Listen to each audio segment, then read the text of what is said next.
Opa, beleza? Zig na área. Chegando com um assunto aqui que eu pensei recentemente. Eu vi um vídeo, um corte rápido do canal Colunas Tortas e tinha uma crítica falando assim sobre como o brasileiro é colonizado e só sabe escrever se for sobre outros povos e coisas assim. É um argumento até que interessante, mas eu cheguei à conclusão que eu não concordo, porque algumas das obras de arte mais interessantes do mundo não seguiram esse pretexto. Para contextualizar, eles estavam comentando sobre uma escritora que se chama Júlia, não comentaram o sobrenome nem o nome do livro, mas que ela seria do interior da Bahia, né? E aí ela escreveu um livro sobre uma história que se passa em Nova York, com personagens chamados Summer, John, coisas assim. Sobre ali uma vida no cotidiano de Nova York. Deve ser uma história de amor, alguma coisa do tipo.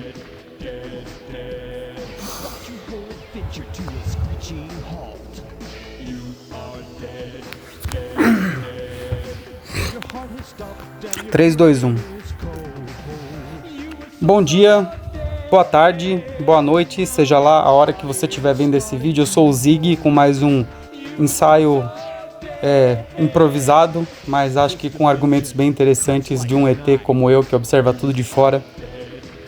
Eu vi recentemente um vídeo que me deixou pensando sobre esse assunto. Era um vídeo do canal Colunas Tortas, que traz discussões interessantes. Eu gosto do canal, não é nenhuma crítica ao canal, não. E era uma questão sobre como brasileiros supostamente assim, não sabem escrever sobre a própria realidade. Eles estavam comentando sobre uma escritora chamada Júlia, não deram o sobrenome dela, mas que ela teria feito um livro que se passa na cidade de Nova York, para uma plataforma que chama Wattpad, né, que deve ser uma plataforma online para escrever livros, e que teria personagens com nomes como Summer e John, e que tem uma crítica aí, porque assim, o pessoal caiu matando, falando assim, vira-lata, falta de raízes, vontade de ser americana. Mas eu queria pender aqui um pouco para outro lado, porque eu acho que escritores, o principal combustível de uma obra de arte, qualquer obra de arte que seja, de pintura, escrita, música, cinema, tudo, é a imaginação. E com a imaginação a gente pode ir longe. Quem disse que a ficção precisa de passaporte, não é? E eu também queria trazer outro ponto interessante. A conexão Nordeste e Nova York é bem real. Para quem não sabe, foram os judeus expulsos, os judeus holandeses expulsos de Pernambuco pelos portugueses durante a era colonial aqui, foram parar lá nos Estados Unidos e fundaram Nova York. Então, assim, plantaram a sementinha daquela que é a metrópole mais emblemática dos Estados Unidos. Existe até um cemitério judaico /brasileiro na cidade dos fundadores. Então é um negócio muito interessante. É um assunto que eu gosto muito de explorar.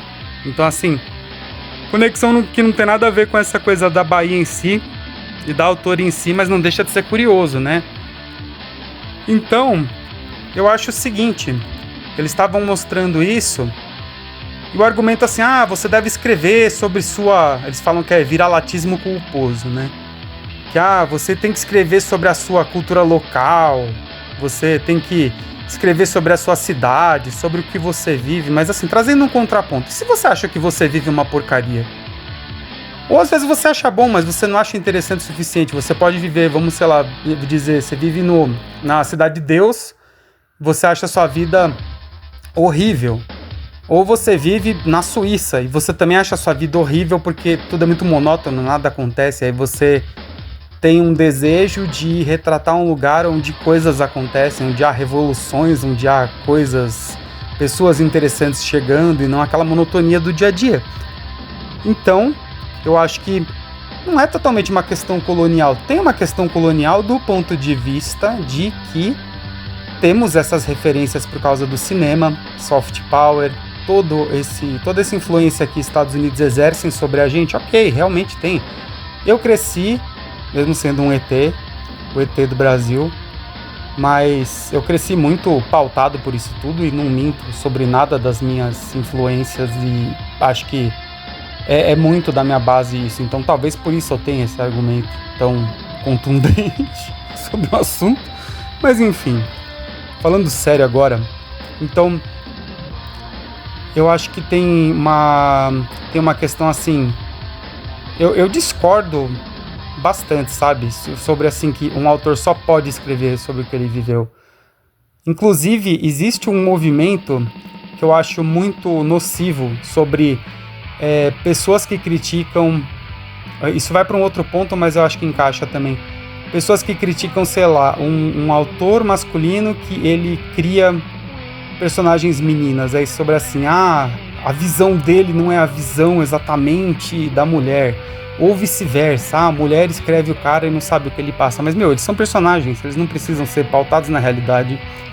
Então eu acho isso uma coisa, isso também recai sobre um outro argumento que eu acho bobo e infantil, de que o ator tem que ser de uma determinada origem para interpretar um determinado papel. Eu acho muito boçal esse tipo de argumento. Então, por exemplo, falar assim, um ator que para interpretar um personagem LGBT, ele tem que ser LGBT. Pô, não, ator já tá aí no nome. Atuação. Se você precisa de um ator que é tal coisa para interpretar tal coisa, você tá dizendo essencialmente que ele não é um bom ator. Porque um ator é aquele que faz algo completamente oposto ao que ele é e traz a verdade. E eu não tô falando mal de representação, pelo contrário, acho que representação é fundamental. E para isso a gente pode trazer diversas etnias, não sei o que, e trazer essa... o ator de tal etnia vai interpretar tal etnia, porque senão vai ser mau gosto e tal, ok. Mas eu acho que outras questões mais comportamentais... Porque, por exemplo, um brasileiro que tiver assim um biotipo que encaixe, por exemplo, falar um inglês muito bom, não pode interpretar um americano. Ou, por exemplo, Wagner Moura fez um trabalho brilhante interpretando Pablo Escobar, que é colombiano. Ele aprendeu espanhol literalmente em 3 meses, aprendeu o sotaque paisa, que é o sotaque ali de Medellín, que eu gosto muito, meu sotaque preferido de espanhol, inclusive, super musical, simpático, mas eu tô divagando um pouco aqui. E ele é aclamadíssimo pelo mundo todo e pelos colombianos por ter levado a verdade da Colômbia, por ter interpretado com muito carinho, por ter abraçado aquilo assim como, olha, vou fazer o melhor que eu puder. E realmente foi fantástico, né? Então, assim, tem outros pontos também que eu gosto de trazer. Pô, um exemplo que pode parecer besta, mas eu acho que faz muito sentido. Recentemente, Caminho das Índias está viralizando na internet com a população da Índia e com descendentes de indianos pelo mundo todo, porque eles acabaram descobrindo, é uma produção da Globo ali de 2009, onde eles estavam no ápice da qualidade técnica e que já tinha filmagem em HD, então assim, tinha figurino excelente, tinha muito investimento em figurino, muito investimento em cenários, um elenco muito bom, Juliana Paz assim extremamente bem representada. E eles muitos elogiaram dizendo assim que Caminho das Índias estava interpretando melhor a Índia do que muitas produções de Bollywood que ficam clareando a pele das atrizes e não sei o que, e não interpretam a indiana do dia a dia, enquanto eles viram na Juliana Paz uma representação, ainda que cheia de estereótipos ali na novela, eles viram uma interpretação cheia de amor com a Índia. Então, assim, Glória Pérez é mestre nisso, em fazer novelas como O Caminho das Índias, ou como O Clone, que também depois foi adaptada por latinos aí como El Clone, né? E também fez muito sucesso, mas também fez sucesso como O Clone mesmo, traduzida para várias línguas, passou na China, passou na Rússia. Tem um monte de gente que cresceu com essas produções brasileiras e Glória Pérez ousou imaginar essas realidades diferentes, ainda que tenham estereótipos, porque ninguém está livre de estereotipar os outros. É normal quando você não tem contato total com a cultura no dia a dia. Brasileiros são estereotipados o tempo todo, veja o Blanca, só que o Blanca é amado aqui, né? Teve até aquele negócio de Blanca presidente, votarem para o maior brasileiro de todos os tempos no Silvio Santos, enfim. Mas é um negócio que eu considero muito interessante, porque você pode sim imaginar uma produção ambientada em outro lugar e não tem problema. Tem outros exemplos. Cavaleiros do Zodíaco, acho que é o maior exemplo disso. É uma produção japonesa dos anos 80 que fala sobre Grécia Antiga, mitologia grega. Você tem aí cavaleiros de diversas partes do mundo, embora os principais sejam japoneses, então você mistura conceitos budistas, shintoístas, conceitos ali do Extremo Oriente com os conceitos da mitologia grega e você traz aquilo num caldeirão também cheio de estereótipos, também cheio de erros, mas que no fim das contas agrada ao mundo inteiro e os europeus são muito fãs. Você não vê um europeu falando ai, mas fizeram a Europa errado, não sei o quê. Eles amam, principalmente a França. A França e a Espanha comem com farinha. Tanto que a dublagem que a gente teve aqui do começo veio da Espanha. Então já era um hit da Europa. Também é um hit ali no México, no Peru, nos outros países da América Latina, muito mais do que no Japão, inclusive. Então, ninguém falou assim, ô Masami Kurumada, seu vira-lata, que quer ser vira-lata de grego, imperialismo grego, não sei o quê. Aí você pega, sei lá, J.K. Rowling, que criou o mundo do Harry Potter ali, teve muita influência do que ela viveu em Portugal ali, no visual e não sei o quê, quando ela morava lá. Mas tem nomes em latim, mitologias, todo mundo inventado que não era exatamente o que ela vivia. E tem um exemplo interessante também que é o anime Michiko e Hatchin, que se eu não me engano é de 2008. E ele é um anime que se passa numa terra que chama Diamandra, mas é essencialmente o Brasil. Tem morro, tem Rio de Janeiro, tem Olinda, tem bossa nova, tem samba, tem músicas brasileiras. E também cheio de estereótipos, mas coisas sobre a visão deles e que todo brasileiro quando vê se amarra, porque fala, cara, que negócio legal, né? Então assim, se o japonês pode fazer um negócio inspirado no Rio, em Olinda, em tudo quanto é lugar aqui, por que a brasileira não pode fazer uma história em Nova York? O que impede? Eu também acho tem um outro argumento interessante, que é o argumento da música. Na música é a mesma coisa. Pensa, por exemplo, quem aqui já ouviu Millencolin, banda de hardcore californiano melódico da Suécia? Pois é. Existe algo mais oposto à Califórnia do que a Suécia? Lugar gelado, lindo, bem cuidado, mas assim, nada inspirador no ponto de vista de quem gosta de surf, de quem gosta de hardcore. Você não remete a hardcore, né? Remete a muitas outras coisas, né? Que eu adoro também.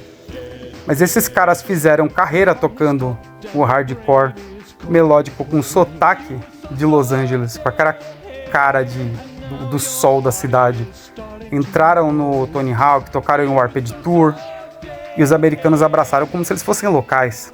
Aí a gente tem bandas britânicas aí também como o Bush, o Def Leppard e o The Cult. Cada uma de uma era diferente. O The Cult um pouco mais próximo ali do Def Leppard, né? Mas todas essas bandas são muito americanas. Na forma de cantar, na forma de tocar. Mais americanas que o Bruce Springsteen, se a gente for ver. Porque se a arte for boa, a origem do artista não interessa. O pessoal vai abraçar, vai ser legal. E era o que inspirava eles. Então eles não estavam afim de ser aquela coisa, britânica, splendid, marvelous. Não estavam afim de fazer isso. Eles estavam afim de fazer um negócio que era o que eles escutavam ali dos Estados Unidos, aquele rock and roll, aquela coisa mais largada, assim, mais despretensiosa. Então, e também, não precisa muito também. Se fosse levar a ferro e fogo, Sepultura nunca teria acontecido. Porque iam falar assim, por que vocês estão cantando em inglês? Dá valor à língua pátria, não sei o que, tá cheio de gente que enche o saco com isso. E eles falaram, não, vamos cantar em inglês e dane-se, não sei o que. Foram lá, fizeram, não sei o que, influenciaram Deus e o mundo, uma das maiores bandas do mundo aí de metal até hoje, e fizeram o que fizeram, a trajetória que fizeram. Max fez depois uma porrada de banda, não sei o que, a padrinha, todo mundo. Ele foi e criou a própria realidade, aprendendo inglês no dicionário. Pegou o dicionário, começou a olhar os discos em casa, traduzir letra, fazer letra tudo errado, não sei o que. E é um gênio no que fez. Então eu acho que o mundo é uma troca constante de culturas. Então, assim, eu acho que é elitismo puro, disfarçado de crítica cultural, criticar uma autora iniciante que quer falar de Nova York.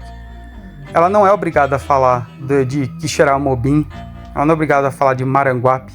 Se ela quiser falar de Nova York, está tudo certo. Então eu acho que cada um pode falar do que quiser. Você pode falar da tua realidade, você pode inventar uma realidade, você pode falar da pré-história, você pode botar criaturas pré-históricas junto com humanos que nem os Flintstones fizeram, por exemplo. Você pode fazer um espaço sideral que sai som igual Star Wars, que não faz sentido nenhum, mas que fica legal. Então eu acho que é isso. Dar asas à imaginação. Esse jogo aqui do gameplay no fundo é Tetris Effect Connected, que eu gosto bastante. Recomendo aí para quem gosta de puzzle, acho muito relaxante. E é isso que eu queria trazer. O que vocês acham? Comentem aí, dá like, toca sininho, faz todo o ritual aí para ajudar os manos do disco